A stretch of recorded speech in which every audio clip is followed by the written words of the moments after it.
बारिश में गरीब ससुराल वालों ने खाया चटपटे चाउमीन। अरे बहू जल्दी कर, सारी तैयारी कर ली क्या? जी मम्मी जी, बस अभी सारा सामान लेकर आ रही हूँ। अंदर से पायल आवाज लगाती है और उसके बाद सारा सामान लेकर आती है।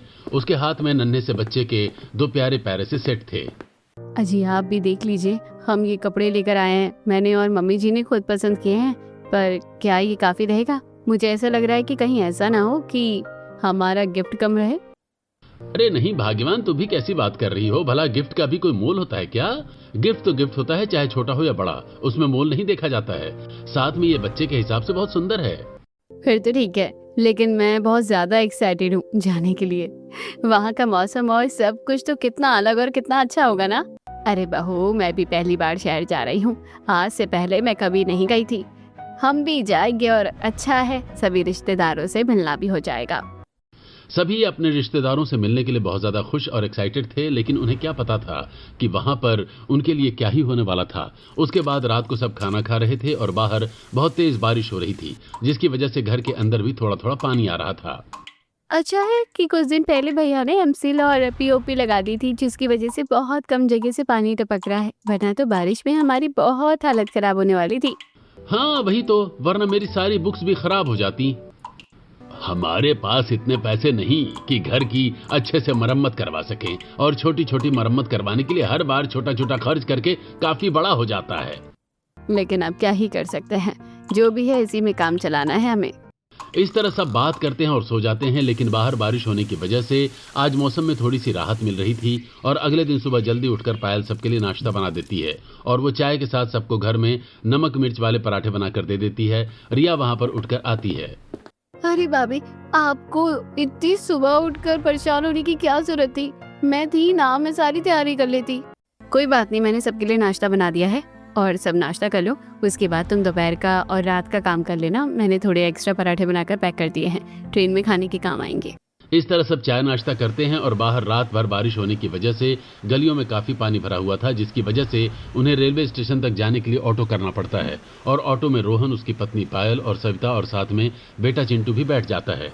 जब वो ऑटो में बैठकर जा रहे थे, बाप रे, कितना ज्यादा पानी भरा हुआ है, ये तो ऑटो के अंदर आने को भी लपक रहा है। यहाँ पर बारिश में ऐसा ही हल हो सकता है माँ। रेलवे स्टेशन पहुंचने के बाद रोहन सबकी टिकट ले लेता है और उसके बाद ट्रेन में बैठ जाते हैं। ये हम घूमने शहर जा रहे हैं। थोड़ी देर बाद जब गांव से वो लोग शहर पहुंच जाते हैं और ट्रेन से बहुत ऊंची ऊंची बिल्डिंग के नजारे देखते हैं तो पापा मम्मी देखो जरा, कितनी ऊंची ऊंची बिल्डिंग है और वो एकदम आसमान को छू रही है। हाँ बेटा, तुम बिल्कुल सही कह रहे हो, मैंने भी आपसे पहले कभी इतनी ऊंची बिल्डिंग नहीं देखी थी। शहरों में तो ऐसी बहुत सी चीजें होती हैं जो काफी हैरान कर देने वाली होती हैं। इस तरह सब ट्रेन से नज़ारे देखते हुए आखिरकार फाइनली शहर में पहुंच जाते हैं। और थोड़ी देर बाद वो जब अपने रिश्तेदार के घर जाते हैं तो प्रणाम चाचा जी, हम आ गए। हाँ ठीक है, आ गए तो चलो जल्दी से सामान रखकर थोड़ा बहुत काम करवाओ बेटा, बहुत काम है। उसके बाद रोहन उनका काम करने में हाथ बटाता है और तभी वहां पर एक दूसरे रिश्तेदार आ जाते हैं। प्रणाम काका, कैसे हैं आप? लीजिए, आपके लिए बढ़िया मिठाई का डब्बा लेकर आए हैं। अरे हाँ बेटा, आओ आओ, आराम से बैठो, वहां पर सामने कूलर लगा हुआ है। अरे रोहन, जरा इन्हें कुर्सी तो दो। रोहन देख रहा था कि किस तरीके से अक्सर उनके रिश्तेदार उनके साथ काफी हद तक भेदभाव करते थे, लेकिन रोहन कुछ नहीं कहता था और खुशी खुशी उन्हें बैठने की कुर्सी दे देता है। एक तरफ रोहन काफी काम कर रहा था, वहीं दूसरी तरफ सविता भी अलग से बैठी थी और वहां पर बाकी सभी फंक्शन के लिए तैयारी हो रही थी और पायल अकेली रसोई में काम कर रही थी। अरे बेटा, जरा जल्दी जल्दी हाथ चलाओ, तुम्हें पता है ना कितने सारे मेहमान आए हुए हैं। जरा जल्दी से चाय बनाओ और साथ में ये सारे बर्तन भी धो देना। जी काकी, मैं बस अभी कर रही हूँ और चाय भी बनने वाली है। तभी पायल को ढूंढते हुए रोहन अंदर आता है और देखता है कि पायल तो सारा काम कर रही है, वहीं दूसरी तरफ ढोल और कलश के साथ कुआं पूजन की यात्रा पर निकल चुकी थी। ये देखकर परेशान होकर रोहन पायल के पास जाता है। तुम अभी तक यहाँ क्या कर रही हो? तुम समय पर तैयार होकर कुआं पूजन में क्यों नहीं गई? वो काकी ने मुझे काम करने के लिए कहा था और मैं रसोई में काम ही कर रही थी, बस इसलिए। हाँ, ये लोग तो हमें बस यहाँ पर काम करने के लिए बुलाते हैं और इसके अलावा और कुछ नहीं कर सकते। बस बहुत हो गया, अब मैं यहाँ रुकना नहीं चाहता। चलो हम घर वापस चलते हैं। नहीं नहीं, हमें इस तरीके से किसी का भी अपमान नहीं करना चाहिए और इस तरीके से जाकर आधे में जाना बहुत ज्यादा गलत होता है। आखिर रिश्तेदारी भी तो निभानी ही पड़ती है। देखो वहां पर माँ भी अकेली बैठी है और हमारा बेटा चिंटू भी यहीं पर रह गया। हम सब साथ में शहर घूमने चलते हैं और रात को फंक्शन होगा, तब सबके वापस आने के बाद उन्हें गिफ्ट देकर यहाँ से चले जाएंगे। इस बात के लिए पायल मान जाती है और उसके बाद चारों बाहर जाकर बाजार में घूमने लगते हैं। और जब वो शहर का इतना बड़ा और रंगीन बाजार देखते हैं तो सब काफी खुश होते हैं। ये तो सच में बहुत ही बड़ा और सुंदर बाजार है। हाँ सच में, यहाँ पर तो देखो जरा कितनी सारी बाहर छोटी छोटी दुकानें लगी हैं और यहाँ पर कितने बड़े बड़े मॉल्स भी हैं। चलो मॉल के अंदर चलते हैं। सब मॉल के अंदर जाते हैं और मॉल के दरवाजे पर उनकी एंट्री पर जब दरवाजा खुल जाता है तो वाह, ये तो कितना अच्छा है, दरवाजा खुद ही खुल गया, मजा आ गया, एकदम जादू की तरह हुआ सब कुछ। हाँ बेटा, यहाँ पर अक्सर बहुत अच्छे जादू होते हैं। तो चलिए एक और जादू दिखाता हूँ सबको। सब आगे जाते हैं और एस्केलेटर के पास पहुँचते हैं तो अरे बेटा देख, सीढ़ियाँ अपने आप आसमान की तरफ जा रही हैं। मुझे भी ये सब अपनी आंखों से देखकर बहुत अच्छा लग रहा है। सब एस्केलेटर के ऊपर जाते हैं और ये तो सच में बहुत अच्छा है, और खास कर हम जैसे बूढ़ों के लिए तो बहुत ज्यादा सीढ़ियाँ नहीं चढ़ सकते ना, तो हमें बस इस पर खड़ा होना है और हम अपने आप ऊपर आ जाएंगे। इस तरह सब लोग वहां पर काफी सारी चीज देखते हैं और उसके बाद बाहर आ जाते हैं। बाहर आने के बाद पायल एक दुकान पर देख रही थी जहां पर सुंदर चूड़ियां और झुमके मिल रहे थे। अरे भाई साहब, ये चूड़ी और झुमके कितने के हैं? भैया मेरे पास तो 3000 से स्टार्टिंग है हर चीज की। इतना ज्यादा दाम सुनकर रोहन काफी हैरान हो जाता है और उदास हो जाता है। कैसा पति हूँ जो अपनी पत्नी के लिए छोटी सी चीज तक नहीं खरीद सकता। कोई बात नहीं जी, मुझे ये सब नहीं चाहिए, मेरे पास बहुत सारी चूड़ियाँ और झुमके हैं। चलो हम सब कुछ खाते हैं। हाँ मम्मी, मुझे भी चाउमीन खानी है। उसके बाद सब थोड़ा आगे जाते हैं और वहां पर उन्हें एक मोमोज का ठेला भी नजर आता है। अच्छा बेटा, तुम्हें चाउमीन ही खानी है या फिर तुम्हें कुछ मोमोज वगैरह भी खाना है? नहीं मम्मी, मुझे मोमोज नहीं खाना, उसमें बहुत मिर्ची होती है, मुझे तो चाउमीन ही खानी है। उसके बाद रोहन एक ठेले वाले के पास जाता है और ये चाउमीन कितने की है? हाफ प्लेट 100 रुपया की है और फुल प्लेट 170 की है। हम खाने वाले 4 हैं और हाफ प्लेट में तो कुछ भी नहीं होगा। थोड़ा और आगे जाके देखते हैं, क्या पता सस्ता मिल जाए, क्योंकि यहाँ पर तो हर किसी का दाम थोड़ा अलग अलग होता है। उसके बाद वो सब आगे जाते हैं और कुछ जगह पर 120 रुपये प्लेट भी मिल रही थी और आखिर में उन्हें एक जगह मिलती है जहाँ पर उन्हें फुल प्लेट 100 रुपये में मिल जाती है। भैया आप हमारे लिए एक फुल प्लेट कर दीजिए। खानी है या पैक करनी है भैया? हम सबको अभी खानी है। उसके बाद वो सब गर्मा गर्म चाउमीन लेते हैं और खाना शुरू करते हैं। चाउमीन का पहला निवाला खाते ही सबको बड़ी खुशी होती है। ये तो सच में बहुत ही स्वादिष्ट है, और जो हमारे गांव में चाउमीन बनाने वाला आता है वो तो इसके आगे कुछ भी नहीं है। हाँ मम्मी, ऐसा लग रहा है कि आज तक हमारे गांव में जो चाउमीन वाला है हाँ मम्मी, ऐसा लग रहा है कि आज तक हमारे गांव में जो चाउमीन वाला है वो हमें चाउमीन के नाम पर सिर्फ उल्लू ही बना रहा था। असली चाउमीन तो मानो इसे ही कहते हैं, क्योंकि इसका स्वाद तो बहुत ही अलग है। साथ में इसमें 3 तरह की सॉस भी दी है और हर सॉस के साथ इसका एक अलग स्वाद आ रहा है। हाँ मुझे भी ये बहुत स्वादिष्ट लग रही है। इस तरह सब बहुत खुश हो जाते हैं और घूमने के बाद फिर से कुआं पूजन के फंक्शन में चले जाते हैं। और वहां पर जिसके घर में फंक्शन था, पायल उन्हें गिफ्ट दे देती है और रोहन के परिवार की ही एक खास रिश्तेदार उन्हें ताना मारते हुए कहती है, अरे आ रहे थे तो कम से कम कुछ ढंग का गिफ्ट तो लेकर आते, क्या वही बच्चे के 2 जोड़े उठाकर लेकर आ गए। अरे इन लोगों से क्या और उम्मीद कर सकते हैं। ऐसी बातें सुनकर पायल और सविता तो बहुत उदास हो जाती हैं। लेकिन क्या है ना भाभी जी, हमारे मन में काला नहीं है बाकियों की तरह। हम तोहफा बड़ी खुशी से और अच्छी नीयत से लाए हैं और तोहफे में अच्छी नीयत ही देखी जाती है, इसमें कोई दिखावा नहीं होता।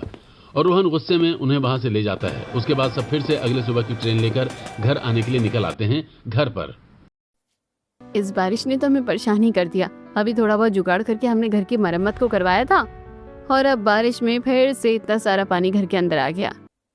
सच में घर से बाहर पानी खाली कर करके मैं भी परेशान हो गया हूँ और पूरी छत बहुत ज्यादा टपक रही। कल मेरा पेपर भी है और कुछ भी नहीं पढ़ पा रहा हूँ।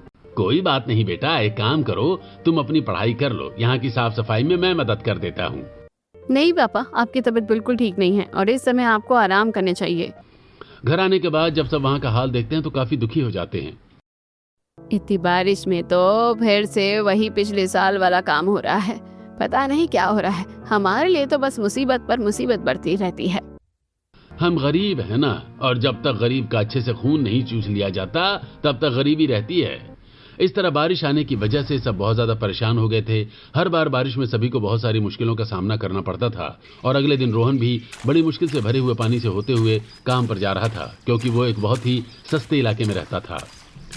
एक तो घर के हालात भी ऐसे हैं और उसे हम ठीक नहीं कर पा रहे। देखा जाए तो घर रहने लायक बिल्कुल भी नहीं बचा है, साथ में ऊपर से और भी बहुत खर्चे हैं। पता नहीं सब कैसे होगा। वहीं दूसरी तरफ शहर के बारे में जब सब बातें कर रहे थे। इसका मतलब आप सबको वहां जाकर बहुत अच्छा लगा ना? हाँ बिल्कुल।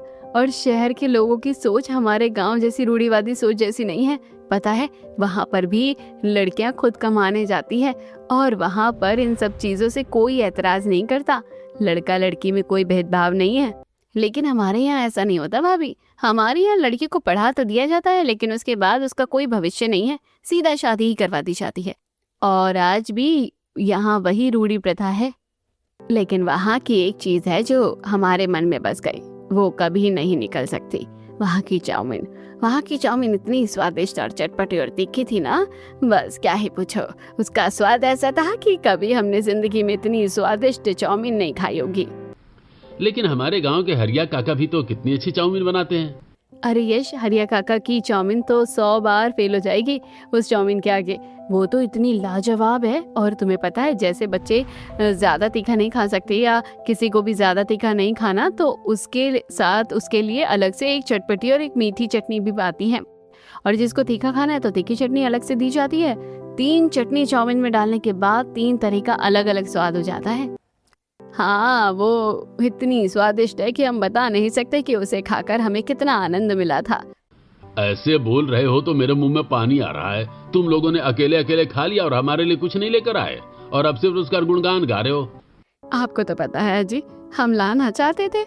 ऐसा कभी हो सकता है कि हम लोग कुछ भी करें और आप लोगों को याद न करें? लेकिन इतनी सड़ी गर्मी है और कितना लंबा सफर है, सब खराब हो जाता। और महंगी भी तो बहुत है। पूरे 100 रुपए की प्लेट दे रहे थे, उसमें गाजर, पत्ता गोभी सब कुछ था। क्या है, इतने में तो हम यहाँ पर 5 दिन खा लेंगे चाउमीन। सही कहा, शहर बहुत महंगा होता है। शाम को रोहन काम से घर लौटता है और उसके बाद वो आज फिर से कुछ सामान लेकर आया था, जैसे पीओपी और एमसील। इसके बाद यश और रोहन दोनों मिलकर छत की मरम्मत कर रहे थे और वहीं दूसरी तरफ पायल खाना बना रही थी। आज खाने में फिर से वही दाल और चावल थे। मेरा तो मम्मी वही चाउमीन खाने का बड़ा मन कर रहा है। अरे चिंटू बेटा, बस कर, अब इस बारे में और बात मत कर। पहले ही तुम्हारी मम्मी और दादी ने इस बारे में बात करके दिन में हमारे मुंह में पानी ला दिया था, और अब फिर से दिल मचल जाएगा। हाँ, तुमने तो कम से कम उसे चखा तो सही, हमने तो चखा तक नहीं, इसलिए चुपचाप खाना खा लेते हैं। इस तरह सब खाना खा लेते हैं और सो जाते हैं। अगले दिन पायल बाजार में सामान लेने जा रही थी और उसने सिर पर पल्ला किया हुआ था और उसका हल्का सा घूंघट किया हुआ था। वहां पर उस गांव में औरतों को इसी तरीके से रहना पड़ता था। अरे भैया, जरा थोड़ी सी तोरी और लौकी दे दो। ठीक है भाभी जी, आपको आधा किलो तोरी और आधा किलो लौकी के पूरे 60 रुपए देने होंगे। क्या भैया, ये तो तुम बहुत महंगी सब्जी लगा रहे हो। अरे अगर इतनी महंगी सब्जी होगी तो आदमी ढंग से खाना कैसे खा पाएगा? इतना नहीं होगा दाम, कम करना होगा। अरे भाभी जी, हमें भी तो अपना पेट पालना है और अपनी रोजी रोटी चलानी है, और अगर घोड़ा घास से दोस्ती करेगा तो खाएगा क्या? देखिए, वैसे भी बारिश में काफी नुकसान हो जाता है और काफी चीजें खराब हो जाती हैं, तो इसलिए दाम तो कम नहीं हो सकता। मजबूरन पायल को सब्जी लेनी पड़ती है और जब वो घर की तरफ जा रही थी तो अचानक से फिर से बूंदाबांदी हो जाती है और फिर वो जल्दी जल्दी घर की तरफ बढ़ने लगती है। लेकिन अचानक से बारिश की हल्की हल्की फुहारें तेज मूसलाधार बारिश में बदल जाती हैं। इसलिए वो एक दुकान के नीचे छांव लेने के लिए खड़ी हो जाती है और वहीं पर उनकी एक पड़ोसन भी आ जाती है। अरे सीमा बहन, आप भी बाहर सब्जी लेने आई थी क्या? नहीं, मैं तो राशन का सामान लेने आई थी, और अगर इस तरीके से बारिश में जाऊंगी तो सारा सामान खराब हो जाएगा। हाँ, थोड़ी देर यहीं पर इंतजार करके देखते हैं। इस तरह दोनों वहीं पर इंतजार कर रहे थे और वहीं से थोड़ी दूरी पर हरिया नाम का व्यक्ति चाउमीन बनाकर भेज रहा था। तो कुछ लोग चाउमीन खा रहे थे तो उनके बगल में खड़ी कुछ औरतें इस बारे में बातें कर रही थी। इस हरिया को तो गांव से निकाल देना चाहिए। पता नहीं क्या अजीब से लंबे लंबे कीड़े से बनाकर बेच रहा है। पता नहीं क्या चाव पाव नाम है इसका। नाम तो चाउमीन है, लेकिन तुम सही कह रही हो, मुझे भी ये बिल्कुल पसंद नहीं। और मेरा बेटा बता रहा था कि ज़्यादातर ये चीन में खाते हैं, और चीन में तो लोग किसी भी कीड़े को जिंदा जलाकर खा जाते हैं। मुझे तो बिल्कुल पसंद नहीं है। और ये इतने लंबे लंबे अजीब से कीड़े जब कढ़ाई में उछलते होंगे तो बुरा नहीं लगता होगा क्या? उन औरतों की ये बातें सुनकर पायल हंसने लगती है। उसे हंसते हुए देखकर दोनों औरतें उसे घूर कर देखने लगती हैं और वो नजरें घुमा लेती है। थोड़ी देर बाद बारिश रुकने पर सीमा और पायल घर की तरफ जा रही थी। अरे यहाँ के गांव के लोगों की सोच कितनी ज्यादा अलग है ना। ये बस मैदे से बनता है और हर कोई इसके बारे में कितनी अफवाह फैला रहा है। हाँ, सच कहूँ तो चाउमीन मुझे भी बहुत ज़्यादा पसंद है। मुझे भी पसंद है और शहर में जो चाउमीन खाई थी वो तो बहुत ही ज़्यादा स्वादिष्ट थी। पायल सीमा को शहर का सारा किस्सा सुनाती है और दोनों बातें करते हुए अपने अपने घर आ जाते हैं। पायल आकर देखती है कि यश बहुत रो रहा था। क्या बात है यश, तुम ऐसे क्यों रो रहे हो? आज मैं क्लास में इंग्लिश में बात करने की कोशिश कर रहा था तो सब बच्चों ने मेरा बहुत मजाक उड़ाया और कहा कि मुझे बिल्कुल भी इंग्लिश नहीं आती और मैं गरीब घर से हूँ तो हमेशा गरीब ही रहूंगा, उनसे कभी आगे नहीं निकल सकता। वो लोग तुम्हें ऐसा बोलकर कैसे परेशान कर सकते हैं? उन लोगों को शर्म आनी चाहिए। मेरे दोस्त भी मुझे चिढ़ाते हैं मम्मी, उनके पास बहुत सुंदर पेंसिल और अलग अलग तरह की जादुई रबड़ भी होती है, लेकिन मेरे पास ऐसा कुछ नहीं है। वो लोग मुझे भी इंग्लिश ना आने की वजह से चिढ़ाते हैं।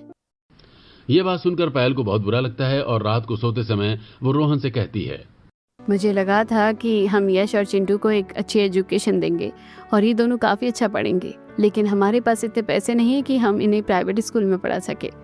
चिंटू सरकारी स्कूल में पढ़ रहा है लेकिन ज़्यादा कुछ नहीं फ़ायदा हो रहा है और यश भी अब कॉलेज जा रहा है तो वहाँ पर भी मुझे कोई फ़ायदा नहीं लग रहा है। गांव के सरकारी स्कूल में कोई ध्यान नहीं देता और शहर के जो सरकारी स्कूल होते हैं वो अच्छे होते हैं, वहाँ पर अच्छे ट्यूशन भी होते हैं, लेकिन पैसों की कमी की वजह से हम कुछ नहीं कर पा रहे। ये बहुत कीमती समय है और हम पैसों की कमी की वजह से दोनों बच्चों का भविष्य खराब नहीं कर सकते। पायल के बहुत बड़े सपने थे कि वो दोनों बच्चों को बहुत अच्छे से पढ़ाई कराए और उन दोनों का भविष्य उज्जवल हो, लेकिन ऐसा नहीं हो पा रहा था। दिन गुजर रहे थे और कुछ दिन बाद चिंटू जब चाउमीन खाने की जिद करता है तो यश 20 रुपए प्लेट चाउमीन लेकर आता है। सब चाउमीन खा रहे थे। मुझे ये बिल्कुल भी टेस्टी नहीं लग रही। हाँ, इसमें शहर वाली चाउमीन का टेस्ट नहीं है। पता नहीं, अब आप सब लोग किस स्वाद की बात कर रहे हैं। मुझे भी खानी है वैसी ही चाउमीन। अब पायल अपने परिवार वालों को वैसे ही चाउमीन खिलाना चाहती थी, इसलिए वो थोड़े से पैसे जमा करके चाउमीन का पैकेट लेकर आती है और साथ में थोड़ी सी गाजर और पत्ता गोभी भी लेकर आती है। घर पर चाउमीन बनाने की कोशिश करती है, लेकिन अभी भी वो शहर वाला स्वाद बिल्कुल गायब था। लगता है वो चटपटी तीखी चाउमीन मैं कभी अपने परिवार वालों को नहीं खिला पाऊंगी। कुछ दिन बाद जब रिया अपनी एक सहेली से मिलने उसके घर गई थी।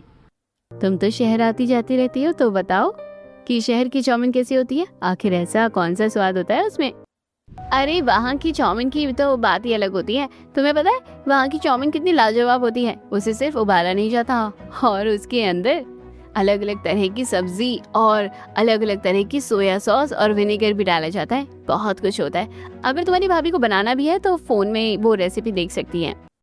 इस तरह पायल फोन में रेसिपी देखती है और जब सामान की लिस्ट बनाती है तो वो सामान बहुत ज्यादा महंगा होता है। ये सारा सामान तो बहुत महंगा है रिया। हाँ भाभी, इसका मतलब हम शहर वाली स्वादिष्ट चाउमीन कभी नहीं खा पाएंगे। शाम को बारिश होने लगती है और पायल जल्दी से आंगन में सूख रहे कपड़ों को उतारकर अंदर रख देती है।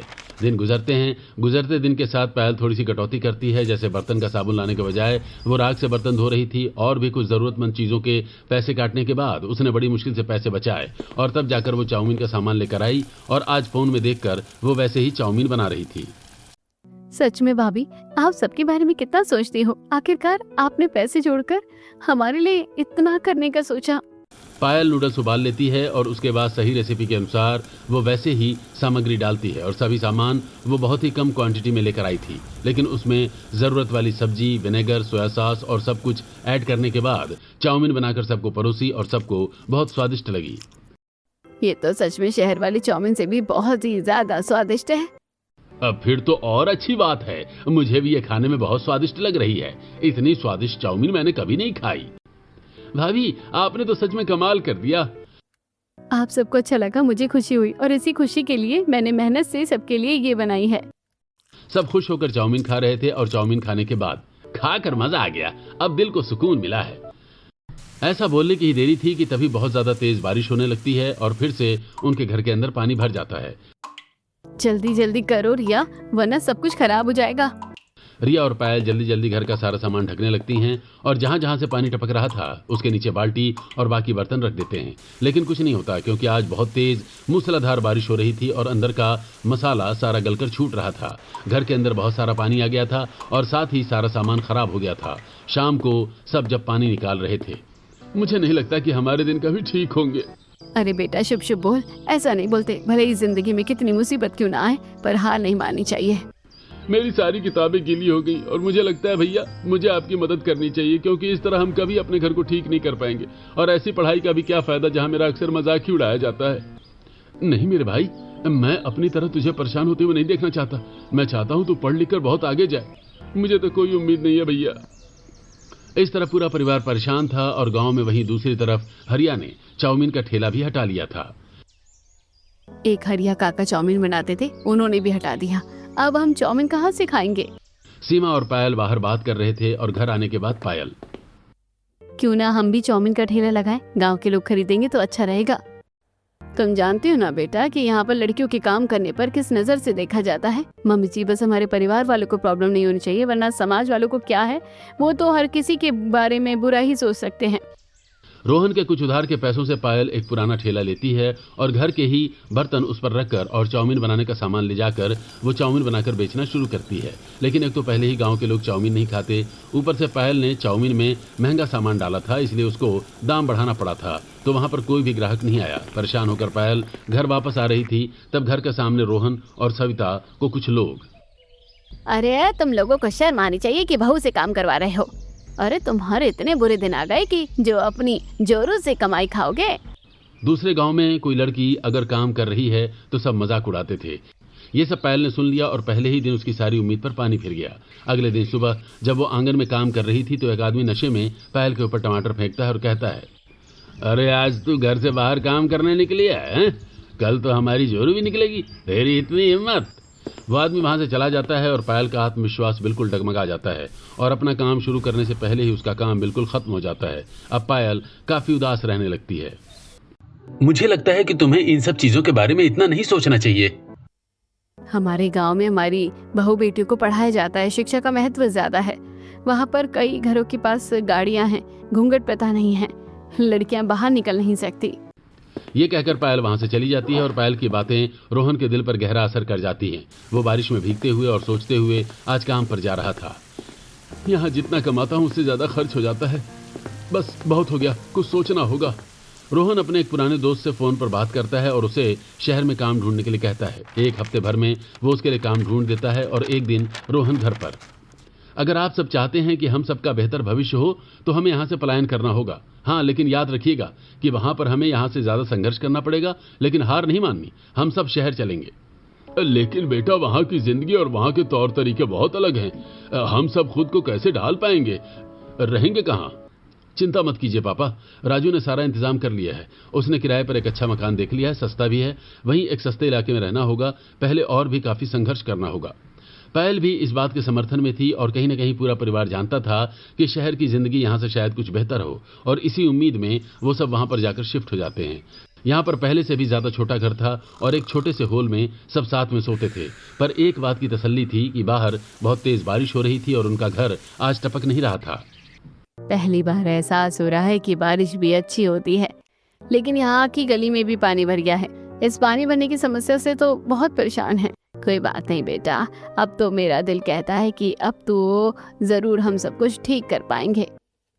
रोहन वहां पर भी बहुत मेहनत करता है। हालांकि यहाँ पर उसकी पगार पहले से काफी ज्यादा थी, लेकिन खर्च भी यहाँ पर उतना ही ज्यादा था। महीना बीतने के बाद मैंने सोचा था कि यहाँ पर तनख्वाह ज्यादा है तो सब अच्छे से हो जाएगा, लेकिन यहाँ पर तो शहर में बिल, किराया और सब कुछ बहुत ज्यादा है और सब महंगा भी है। अब बच्चों की पढ़ाई का खर्च कैसे उठाएंगे? अगर यहाँ आकर भी बच्चों को नहीं पढ़ा पाएंगे तो बहुत दुख होगा। इसलिए तो गांव और शहर की जिंदगी काफी अलग होती है, पर कोई बात नहीं, हम सब मिलकर करेंगे। और मैं सोच रही थी क्यों ना मैं यहाँ पर अपना काम शुरू करूँ। इसलिए तो घर के बाकी सामान के साथ तुम्हारा ठेला भी लेकर आया हूँ। यहाँ पर तुम्हें कोई रोक टोक नहीं होगी। रोहन पायल का पूरा समर्थन करता है और आज पहले पायल एक बार फिर से घर पर चाउमीन बनाकर देखती है और उसके साथ अलग अलग तरह की सॉस बनाती है। सबको टेस्टिंग के लिए चाउमीन खिलाई जाती है। मैं बाकी सबसे चाउमीन का स्वाद अलग करने के लिए इसमें थोड़ी सी इमली का खट्टापन भी इस्तेमाल करूंगी। साथ में धनिया पुदीने की चटनी को इस्तेमाल करूंगी ताकि एकदम फ्रेश और ताज़ापन का एहसास हो सके। मैंने खट्टी मीठी और सिर्फ मीठी और एकदम तीखी चटपटी बनाई है। सब लोग अलग अलग फ्लेवर की चटनी के साथ चाउमीन खाकर ट्राई करते हैं और सबको बहुत अच्छी लगती है। बेटा, बिल्कुल भी झूठी तारीफ नहीं है, सच में बहुत स्वादिष्ट बनी है चाउमीन। मुझे उम्मीद है कि बाकी सबसे भी तुम्हारा काम ज्यादा बेहतर होगा, क्योंकि तुमने पूरे दिल से और बहुत प्यार से इसे बनाया है। सच में भाभी, आपने तो मुझे अपना फैन कर दिया। खासकर मुझे चटपटी चाउमीन बहुत अच्छी लग रही है, खट्टा मीठा नहीं। हाँ भाभी, मुझे भी आपके हाथ की चटपटी चाउमीन ज्यादा पसंद है। बाहर बारिश हो रही है और हम यहाँ चटपटी चाउमीन का मजा ले रहे हैं। मजा ही आ गया है। अब से बारिश में पकौड़े नहीं, बारिश में चटपटी चाउमीन बनेगी। इस तरह पूरे परिवार से सपोर्ट मिलने के बाद अब पायल रिया के साथ अपना ठेला लगाना शुरू करती है और उसने शुरू में सिर्फ 60 रुपए प्लेट में चाउमीन बेचना शुरू किया, जो कि शहर के बाकी चाउमीन वालों के रेट के मुकाबले बहुत ही कम था। इसलिए शुरू में ही उसके पास ग्राहकों की भीड़ लगना शुरू हो जाती है। अरे बहन जी, आपने तो कमाल कर दिया और पहली बार आज आपने ठेला लगाया है। आपके हाथों में तो जादू और स्वाद दोनों है। हाँ सच में, इतनी स्वादिष्ट चाउमीन मैंने कभी नहीं खाई और ये चटनी ये तो एकदम फ्रेश लग रही है। बहुत ही चटपटा और तीखा स्वाद है इसका। इस तरह ग्राहकों को पायल के हाथ का स्वाद जम जाता है और उसकी चटपटी तीखी चाउमीन सबको बहुत स्वादिष्ट लगती है। इस तरह पायल खुश थी और एक दिन पायल बारिश में घर आ रही थी और गड्ढे में ठेले का पहिया अटकने की वजह से उसका सारा सामान नीचे गिर जाता है और उसका थोड़ा नुकसान हो जाता है। जिंदगी में मुसीबतें कम होने का नाम ही नहीं लेती हैं। कोई बात नहीं भाभी, आप ही कहती हो ना, मुसीबत आए तो उन्हें भी हंसकर सहना चाहिए। अच्छा है आपको चोट नहीं लगी, मैं सामान उठाती हूँ। पायल का जिंदगी जीने का नजरिया काफी पॉजिटिव था। इसलिए कहते हैं ना, कभी कभी हालात इंसान को इतना तोड़ देते हैं कि कभी कभी तो उसका दिल दुख ही जाता है। और आज घर आने के बाद वो उदास थी। मुसीबतों से डर नहीं लगता, लेकिन अभी मैं बिल्कुल लागत पर चाउमीन बेच रही हूँ और मुझे ज्यादा कुछ मुनाफा नहीं हो रहा। ठेला गिरने की वजह से नुकसान भी हुआ और कुछ पैसे भी गिरकर गीले होकर खराब हो गए। सोच रही हूँ दाम बढ़ाए तो कहीं ग्राहक ना आए। कोई बात नहीं बेटा, तुम कहती हो ना कि जिसके पास काबिलियत होती है वो कभी पीछे नहीं रह सकता। तुम्हें दाम बढ़ाना चाहिए क्योंकि हर कोई पैसे कमाने के लिए बैठता है। फिर से एक बार पूरा परिवार एक दूसरे का सुख दुख में साथ देते हुए आगे बढ़ता है और इस बार पायल ने दाम बढ़ाया और उसके बाद भी ग्राहकों ने आना कम नहीं किया, क्योंकि काबिलियत होती है तो इंसान हर मुश्किल को भी पार कर लेता है और एक दिन उसे सफलता जरूर मिलती है। अब पायल काफी अच्छा कमाने लगी थी और उसमें अपने बेटे का भी बहुत अच्छी तरह ट्यूशन लगवाया और साथ में यश का भी अच्छे कॉलेज में दाखिला करवाया। मुझे लगता है भाभी कि आपको और भैया को कुछ पैसे जोड़कर अच्छी जगह का इंतजाम कर लेना चाहिए, ना कि हमारी पढ़ाई पर इतना पैसा लगाना चाहिए। मैं और तुम्हारे भैया भविष्य तक का सोच रहे हैं। अभी हम ठीक से रह नहीं पा रहे, कोई बात नहीं। छोटा घर है, कोई बात नहीं, लेकिन कल को भविष्य बेहतर होगा तो ज्यादा अच्छा होगा। और इस समय सबसे बड़ी इन्वेस्टमेंट हमारी पढ़ाई होती है और एजुकेशन ही एक पॉइंट होता है सक्सेस के लिए। कमाल है, शहर आकर तो तुम्हारी भी अंग्रेजी में सुधार हो गया।